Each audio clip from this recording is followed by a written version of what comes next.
There's a village where the bridge never falls.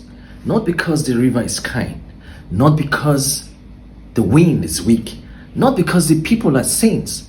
The bridge stands because generation before them drove iron rules into the earth and said, no matter who comes, these pillars must never be touched. For decades, the bridge carried farmers, it carried traders, it carried children, it carried dreams. Then one day, a powerful chief arrived. He looked at the pillars and laughed. Why should I obey old rules? He asked. Then he removed one pillar. Nothing happened. The bridge still stood. The people clapped. See, the rules were unnecessary.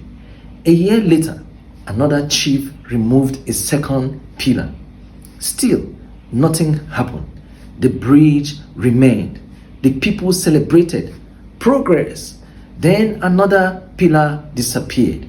Then another, and another. Until one night, the bridge remembered mathematics, and gravity remembered its duty, and the river remembered its hunger. The entire structure collapsed, not because of that final pillar, but because of every pillar that came before it. And that, my friends, is how nations die.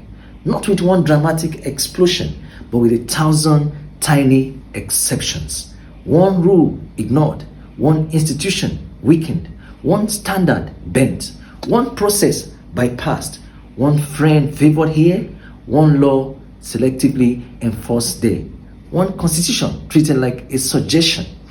A nation does not collapse when criminals break the rules. A nation collapses when leaders do, because leaders are the architects of permission.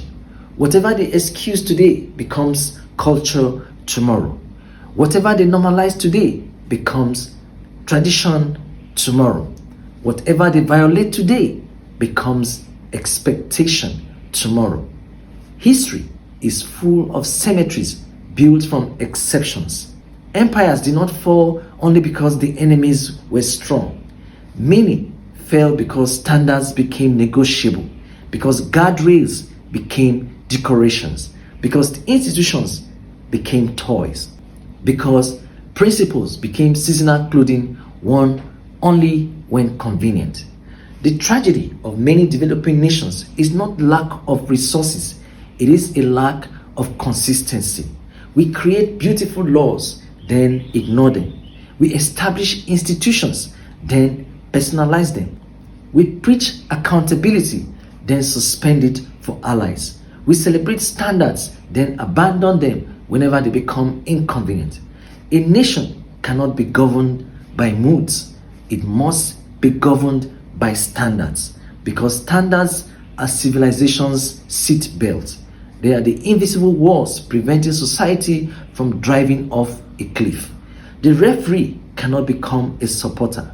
The judge cannot become a cheerleader. The constitution cannot become a menu. The law cannot become a weapon for opponents and a shield for friends.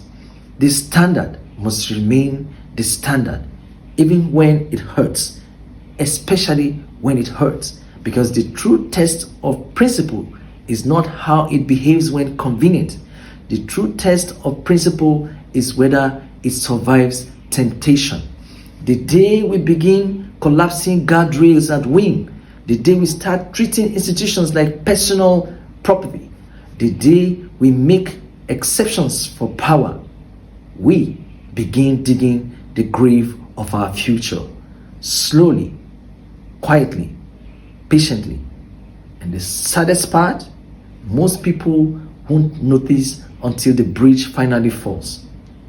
My fellow Nigerians, we must stop worshipping personalities and start defending principles. People come and go, parties come and go, governments come and go, but standards must remain, because when standards die, sooner or later nations follow. The standard must remain the standard, always, no matter who is in office or who is out of office, no matter whose ox is God.